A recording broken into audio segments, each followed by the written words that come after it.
America জুড়ে শুরু হয়েছে উত্তেজনা। লস অ্যাঞ্জেলেস ও ফিলাডেলফিয়ার মতো শহরগুলোয় ট্রাম্প প্রশাসনের অভিবাসন অভিযানের বিরুদ্ধে হাজার হাজার মানুষ রাস্তায় নেমেছে। নো কিংস আন্দোলনের ব্যানারে সাধারণ নাগরিক, অভিবাসী ও অধিকার কর্মীরা একত্রিত হয়েছেন। তারা গণগ্রেপ্তার, ডিপোর্টেশন ও সম্প্রতি শুরু হওয়া অভিবাসী এলাকাগুলোতে পুলিশের হানার বিরুদ্ধে জোর দাবি তুলেছেন। লস অ্যাঞ্জেলেসে টানা 3 দিন ধরে পুলিশের সঙ্গে আন্দোলনকারীদের সংঘর্ষ চলছে। শহরের প্রধান সড়কে টিয়ার গ্যাস দাউ দাউ করে জ্বলছে ব্যারিকেড। প্রতিবাদকারীরা পুলিশের দিকে ইটপাটকেল নিক্ষেপ ও রাস্তা বন্ধ করে দেন। ক্যালিফোর্নিয়ার গভর্নর ও স্থানীয় নেতারা ন্যাশনাল গার্ড মোতায়েনের প্রতিবাদ করছেন। তাদের দাবি এটি হোয়াইট হাউসের বানানো কৃত্রিম সংকট। তবু শহরের গুরুত্বপূর্ণ এলাকায় ন্যাশনাল গার্ড ও পুলিশের টহল চলছে।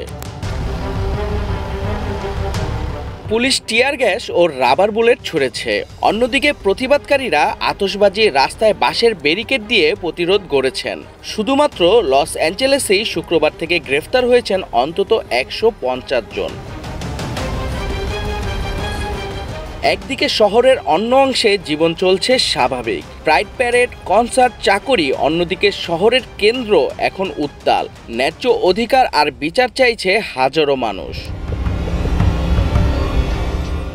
এই বিক্ষোভের মূল কারণ প্রেসিডেন্ট ট্রাম্পের অভিবাসন নীতি, আগ্রাসী আইস রেড, ডিপোর্টেশন হুমকি। এগুলোতে পরিবার ছিন্নভিন্ন হচ্ছে, মৌলিক অধিকার লাঞ্ছিত হচ্ছে বলে মনে করেন প্রতিবাদকারীরা। ক্যালিফোর্নিয়ার গভর্নর সহ স্থানীয় নেতারা ন্যাশনাল গার্ড প্রত্যাহারের দাবি তুলেছেন। একই সঙ্গে কেন্দ্রীয় সরকার যেন স্থানীয় প্রশাসনকে সম্মান করে সেই আহ্বানও জানিয়েছেন। ফিলাডেলফিয়া ও অন্যান্য শহরে বিক্ষোভ ছড়িয়ে পড়েছে। শিকাগোতে প্রতিবাদকারীদের ভেতর দিয়ে একটি গাড়ি চলে যাওয়ার ফুটেজ ভাইরাল হয়েছে। এতে উত্তেজনা ও অনিশ্চয়তা আরও বাড়িয়ে দিয়েছে। তবে অধিকাংশ বিক্ষোভকারী ছিলেন শান্তিপূর্ণ। অনেকে আমেরিকান ও লাতিন আমেরিকান পতাকা উড়িয়ে নিজের পরিচয় আর অধিকারের কথা জানাচ্ছেন। 150-এরও বেশি গ্রেফতার, শহর জুড়ে আতঙ্ক। এখন পুরো দেশের নজর হোয়াইট হাউস আর স্থানীয় প্রশাসনের দিকে। এই আন্দোলন কি সত্যি বদল আনবে নাকি আরও অস্থিরতা নিয়ে আসবে?